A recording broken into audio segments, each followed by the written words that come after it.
अस्सलाम वालेकुम बच्चों, आज हम लोग डिस्कस करेंगे मोमेंट ऑफ इनर्शिया को। मैथमेटिकली मोमेंट ऑफ इनर्शिया हमारे पास I is equal to M R square के इक्वल होता है। मोमेंट ऑफ इनर्शिया को बच्चों I से रिप्रेजेंट करते हैं, M मैस है, R रेडियस है, तो एम आर स्क्वायर मैस और रेडियस का स्क्वायर जो है ये बच्चों मोमेंट ऑफ इनर्शिया के बराबर होता है। इसको डिफाइन इस तरह से करते हैं, the product of mass and the square of distance from the centre of circle is equal to moment of inertia, जैसा कि आपको मैथमेटिकली यहाँ पर नजर आ रहा है। इसके बाद फ्रॉम न्यूटन सेकंड लॉ, ये फार्मूला बनता कैसे है या इसको हम मजीद ड्राइव कैसे करते हैं, इसको मजीद देखें। फ्रॉम न्यूटन सेकंड लॉ को यूज़ करेंगे, F is equal to M A के बराबर होता है। इसमें बच्चों ये जो A है ये लीनियर एक्सेलरेशन है, हमने पिछले टॉपिक में पढ़ा लीनियर एक्सेलरेशन और एंगुलर एक्सेलरेशन का रिलेशन क्या होता है, A is equal to R alpha.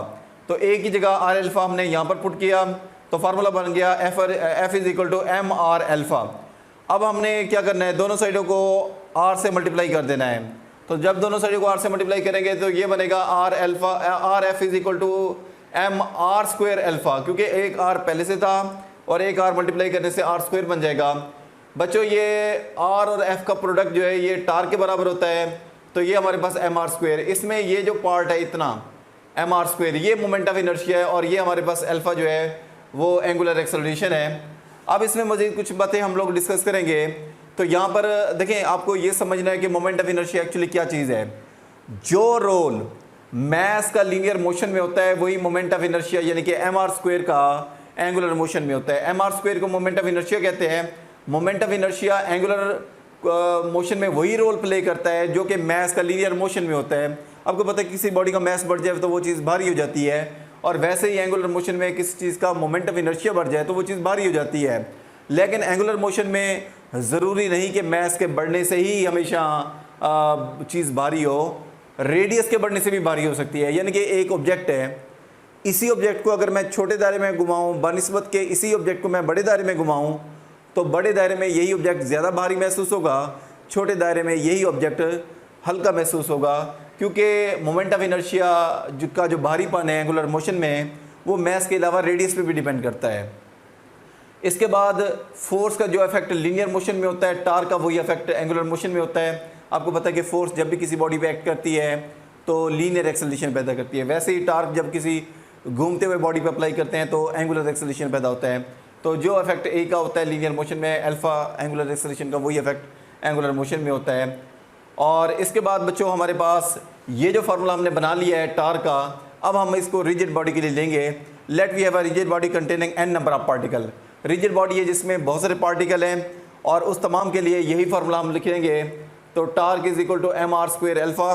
तो पहले पार्टिकल के लिए tau one is equal to M one R one square alpha, दूसरे पार्टिकल के लिए tau two is equal to M two R two square alpha two, तीसरे particle के लिए सो ऑन इस तरह से चलता रहेगा। लास्ट पार्टिकल nth पार्टिकल के लिए tau N is equal to M N R N square alpha N.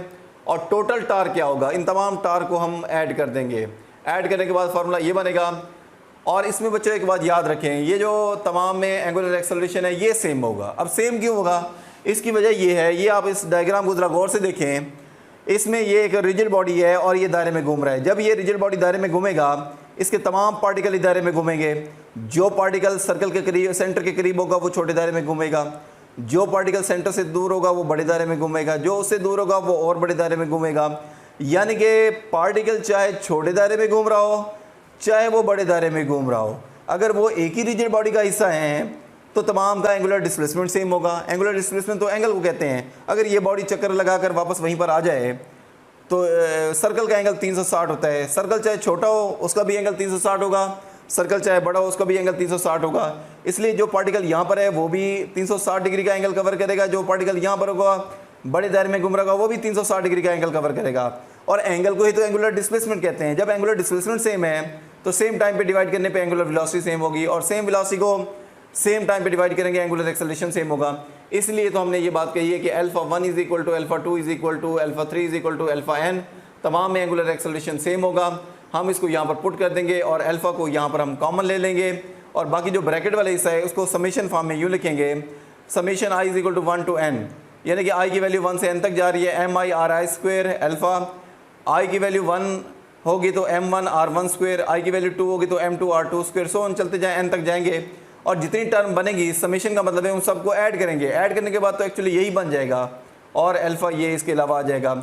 ये सारा ब्रैकेट वाला हिस्सा mr² ही है, असल में मोमेंट ऑफ इनर्शिया है, तो ब्रैकेट वाला हिस्सा मोमेंट ऑफ इनर्शिया के बराबर है, इसको इसकी जगह हमने आई पुट कर दिया और ये अल्फा आ गया। तो बच्चों हमें एक नई रिलेशन बन गई, मिल गई, tau is equal to I alpha. Tau जो है वो टार्क है, I moment of inertia, alpha जो है वो एंगुलर एक्सेलरेशन है। तो मोमेंट ऑफ इनर्शिया और एंगुलर एक्सेलरेशन का प्रोडक्ट जो है वो टार्क के बराबर होगा। ये बच्चों टॉपिक इस तरह से जो है वो हमारे पास कंप्लीट हो जाता है। तो बहुत शुक्रिया।